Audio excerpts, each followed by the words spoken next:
Hi friends, to clear error codes you need to buy OBD adapter and App Store BimmerLink subscription.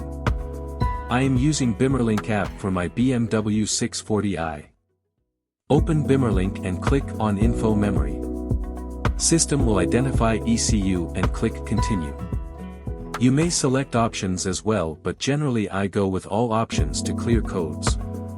Identifying ECU slightly take times depending on your BMW functions.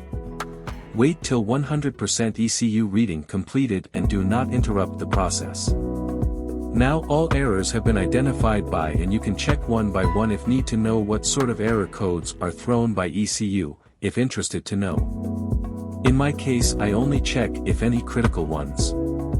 Note that some are temporary and will keep generating even after you clear them. The red ones have error and green do not have any error. Let's clear errors. At top you will find Recycle Bin button. Click this button and it will ask for confirmation to clear. Proceed with that. It does not take longer time to clear. Let me fast forward so we can save our time.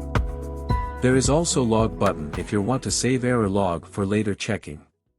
Now all BMW errors have been cleared. You can see all lights are green.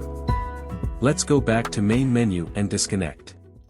Careful, engine should not be started in this process. Thanks for watching.